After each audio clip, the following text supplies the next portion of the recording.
You step out of the car for just a minute. That's all it is. 1 minute. You leave the air conditioning humming, kill the engine, and the doors swing shut behind you. And in that exact instant, before you've even reached the door of the shop, the thing you just walked away from stops being a car. Quietly, invisibly, with no sound and no warning, it begins turning into something far closer to an oven. And the terrifying part isn't how hot it eventually gets. It's how fast it gets there. Because almost all of the damage is done before you finish standing in line. There's a number at the center of this, a single temperature your body cannot cross and continue functioning. And the reason a parked car is so lethal is not that it gets hotter than a summer day. It's that it removes the one ability your body has to fight back. But to understand why a car kills you, you have to understand why you normally survive heat at all. Right now, at this second, your body is manufacturing heat. It never stops. Your organs, your muscles, your brain, even sitting perfectly still, doing nothing, you are producing warmth every moment you are alive.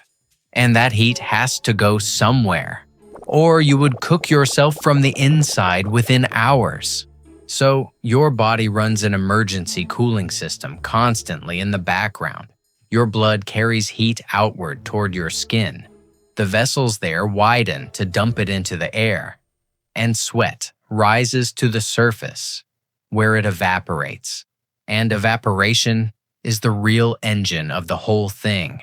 When sweat turns from liquid into vapor, it carries heat off your body with it. That is how you survive summer. That is how you survive at all. Now here's what most people get wrong. They think the danger of a parked car begins when the weather is brutal, when it's 100 degrees outside and the air shimmers over the asphalt. It doesn't. A parked car can turn lethal on a pleasant, mild, perfectly ordinary sunny day. The kind of day you'd take a walk in. Because the enemy was never the air temperature. The enemy is the sunlight. Here's the mechanism. Sunlight passes straight through your car's windows. Glass lets it in without resistance. It strikes the dashboard, the seats, the floor, the plastic panels. Those surfaces soak up that energy and heat up, and then they radiate that heat back out into the sealed cabin. But the heat can't get back out through the glass the way it came in. It's trapped. So it builds. The car isn't just holding warm air, it's a box full of superheated surfaces, cooking the air between them, and the air has nowhere to go. And the numbers on this are genuinely disturbing. In a study published in the journal Pediatrics, researchers parked a dark sedan out in the sun across 16 clear days with outside temperatures ranging from a mild 72 degrees Fahrenheit all the way up to 96. And what they found was that it barely mattered which day it was. On average, the inside of that car climbed 40 degrees within a single hour, regardless of how warm it was outside. 40 degrees. But that's not even the frightening part. The frightening part is the timing. 80% of that entire temperature rise happened in the first 30 minutes. Read that again. Not spread evenly over the hour, front-loaded. The first half hour isn't the safe window before things get bad. The first half hour is the fastest, most violent part of the climb. Put real numbers on it. On a day that is only 80 degrees outside, a nice day, a day nobody would call dangerous, the inside of that car passes 99 degrees after just 10 minutes. By 20 minutes, it's around 109. By 30, roughly 114. You are still standing at the counter. You might still be deciding whether you remembered to lock it. And if you're thinking that you always crack the windows, that the gap in the glass is what saves you, the same researchers tested exactly that. Cracking the windows open made no meaningful difference. Not to how fast the car heated, not to how hot it finally got. A gap in the window is not ventilation. It is a small hole in the wall of an oven. So now, put yourself inside it and meet the number. 104 degrees Fahrenheit. That is the core body temperature associated with heat stroke, the point where this stops being discomfort and becomes a medical catastrophe. And here is the thing people never grasp.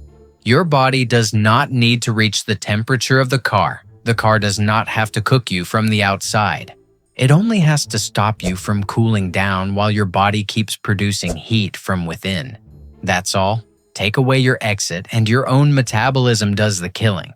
Because inside that sealed cabin, your cooling system is being dismantled piece by piece. The air around your skin is hotter than your skin, so heat stops leaving your body and starts flowing into it. The surfaces around you are radiating heat at you from every direction. The seat under you is hot. The door against your arm is hot. The very air you are breathing in is hot. And your sweat, your last and best defense, can't evaporate properly into air that is already hot and thick with the moisture you've been putting into it. You sweat, and it just sits there. You are not sitting in the heat. You are wrapped in it. And your core temperature begins degree by degree to climb. At first, it's simply misery, then weakness. And then comes the part that turns this from dangerous to deadly. Confusion. Disorientation. Because when your brain begins to overheat, the first thing you lose is your ability to recognize that anything is wrong. The judgment that would tell you to get out, to open the door, to call for help. That's the very machinery the heat attacks. People don't stay in hot cars because they're trapped by the lock.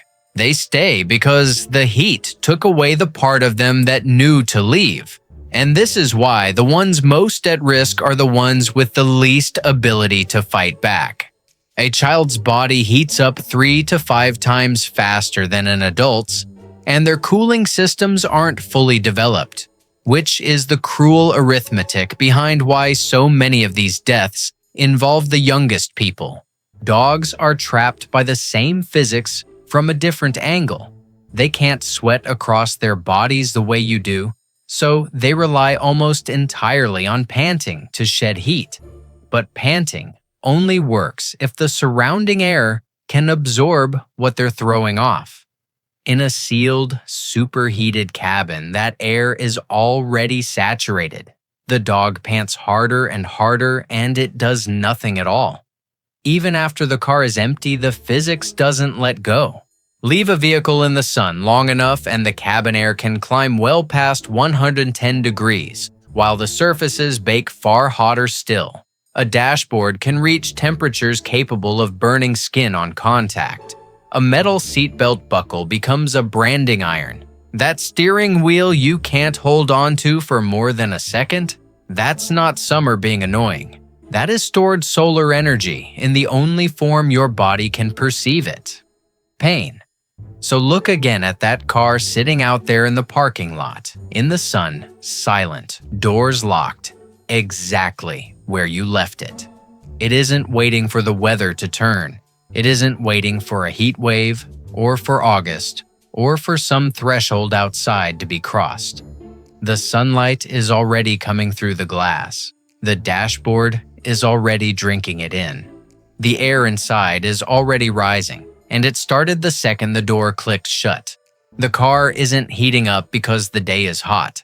The car is heating up because the sun is out. And that has been true since the moment you said it would only take a minute.